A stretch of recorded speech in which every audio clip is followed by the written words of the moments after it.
Tinalakay sa pagdinig ng Kamara ang resolusyong bigyan ng buong suporta ang investigasyon ng ICC sa war on drugs ng administrasyon ni dating Pangulong Rodrigo Duterte. Si Mela Lesmora sa sentro ng Balita Live. Audrey, binigyang diin dito nga sa Kamara ng mga mambabatas na hindi mga personalidad kundi rule of law ang nais nilang manaig hinggil nga dito sa issue ng ICC. Ang kampo naman ni dating Pangulong Rodrigo Duterte may buwelta rin ukol sa issue. Bandang alas 10 ng umaga kanina nang magsimula ang joint hearing ng House Committee on Justice at House Committee on Human Rights. Ang kanilang agenda, talakayin ang mga resolusyong nagtutulak na bigyan ng buong suporta ng gobyerno ng Pilipinas ang investigasyon ng International Criminal Court ukol sa war on drugs ng nagdaang administrasyon ni dating Pangulong Rodrigo Duterte. Gate ng mga mambabatas, hindi naman tungkol sa mga personalidad na may kinalaman sa drug war ang kanilang resolusyon, kundi ito ay patungkol sa rule of law at due process sa bansa. Sakto naman kanina, nasa kapihan sa Manila Bay Forum din si dating presidential spokesperson Harry Roque. Naungkat din niya ang issue sa ICC at muli itong nanindigan na wala namang jurisdiksyon sa bansa ang ICC at umiiral ang ating justice system kaya't hindi na kailangan pa ng foreign team na mag-iimbestiga sa usapin. Una nang iginiit ni Senator Bato de la Rosa na dati ring nagsilbing PNP chief noong administrasyong Duterte na kahit pa aprubahan ng Kamara ang nasabing resolusyon, nasa kamay pa rin ni Pangulong Ferdinand R. Marcos Jr. kung ito ay pakikinggan. This resolution is about principles, not personalities.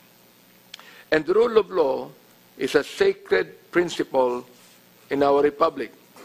Even our Supreme Court says that despite the country's withdrawal from the Rome Statute, it says, and I quote, "The ICC retains jurisdiction over any and all acts committed by government actors until March 17, 2019.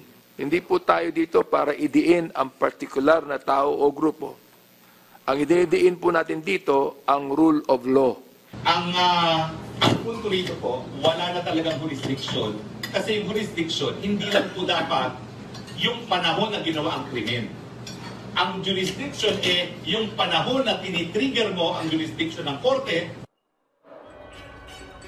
Audrey, kanina lamang din ay nagbigay rin ng pahayag si Senator Amy Marcos hinggil nga dito sa issue ng ICC.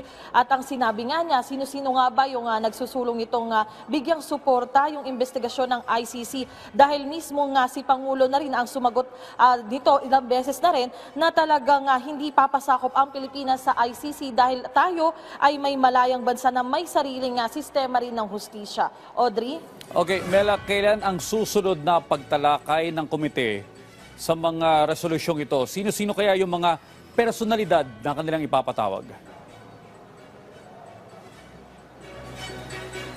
Audrey, kanina nga, usually kasi ang nangyayari pag may mga resolution na nakabinbin sa isang committee, ay pwede naman niyang aprubahan agad. Pero kanina, dahil ang isinusulong ng iba namang mambabatas, kailangan munang imbitahan yung iba't ibang ahensya ng pamahalaan tulad ng Office of the Solicitor General, Department of Justice, at even yung Department of Foreign Affairs para nga mahingi din yung kanilang komento at pananaw ukol sa issue. At inaasahan natin yung mga kinatawa ng mga naturang ahensya, yung ipapatawag sa susunod na pagdinig nito ng joint committee para naman na meron din silang pananaw ng iba't ibang ahensya ng pamahalaan bago aprubahan kung aaprubahan man itong mga resolusyon.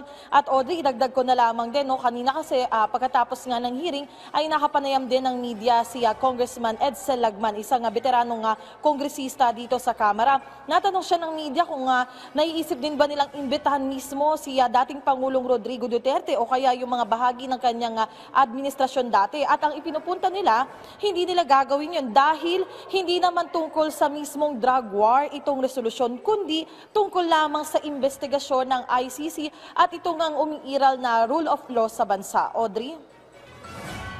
Maraming salamat, Mela Lesmoras.